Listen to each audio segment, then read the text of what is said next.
અને આપણે thank you પરિવારમાંથી જ જાણે આવ્યા છે એવું લાગે આપણને. બસ ભગવાનને થેન્ક યુ કરતા જાઓ અને આપણા આગળના કામ ભગવાન પાસેથી જ કાઢવાના છે. આમાં એટલી બધી મેજિક વસ્તુઓ થાય છે થેન્ક યુ કહેવામાં. ઘણા બધા ગભરાય છે એમાં શું થેન્ક યુ કહેવાનું. અરે થેન્ક યુ નહીં, થેન્ક યુ અને આશીર્વાદ આ બધી વસ્તુઓથી બહુ જ ફરક પડે છે અને આપણા જીવનમાં ઘણા એનાથી કામ થાય છે.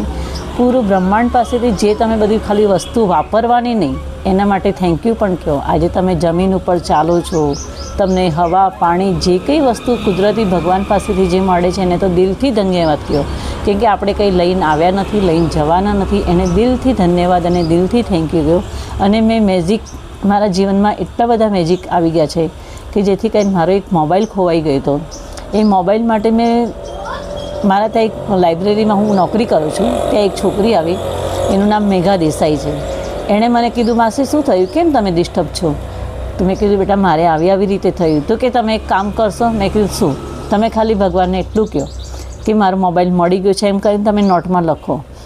ખરેખર મને હજુ પણ યકીન થતો નથી કે મેં આવું લખ્યું અને મેં થેન્ક યુ કીધું અને થેન્ક યુથી આપણો મોબાઈલ આવી ગયો.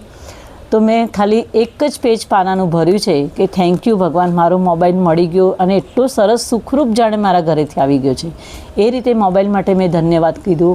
અને તમે જુઓ તો 6 થી 7 દિવસના અંદર મોબાઈલ મારા ઘરે આવી ગયો. આજે એપલનો મોબાઈલ છે, અમે કોઈ દિવસ પાછો લઈ નહોતા શકતા, એ મોબાઈલ પાછો આપણા ઘરે આવી ગયો. એટલે તમે વિચાર કરો કે ખોવાયેલી વસ્તુ આપણી પાછી મળી તો એનાથી તો આપણે એમ થાય કે નહીં રડીએ કે નહીં હસીએ એવું મારા જીવનના અંદર થઈ ગયું હતું કે હવે હું કોઈ દિવસ મોબાઈલ લઈ જ નહીં શકીશ. અને મારો બાબુ પોતે પણ રોવા માંડ્યો કે મમ્મી મારા પાસે તો એક જ વખત મોબાઈલ આવ્યો, હવે હું કઈ રીતે લઈશ, હવે હું કઈ રીતે શું કરીશ મમ્મી?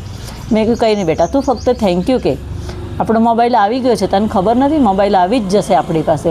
અને ખરેખર 6થા થી 7મા દિવસના અંદર એક છોકરો મારા ઘરે આવીને કે આંટી તમારો મોબાઈલ ખોવાઈ ગયો છે. મેં કીધું હા બેટા, તને મળ્યો છે? તો કે હા મારી પાસે છે મોબાઈલ તમારો. તો મેં કીધું તને બતાવો પહેલાં મોબાઈલ મારો જ છે. તો બાબાએ જોયું કે મમ્મી નહીં આપણો જ છે મોબાઈલ. તો કે મેં કીધું તારે શું જોઈએ છે આ મોબાઈલના બદલે? તો કે આંટી મારે કંઈ નથી જોઈતું, આ તમારો મોબાઈલ મને ખબર પડી કે કલ્પેશનો મોબાઈલ છે એટલે હું આપવા માટે આવ્યો. પણ મેં કીધું હવે તને એટલે પછી તો પણ અમે એને હસીથી એને 2000 રૂપિયા આપ્યા કે તું લે બેટા, આજે આટલું મોટું કામ તે કર્યું છે અમારા માટે, કેમ કે તું ઘરે બેસીને આપી ગયો છે.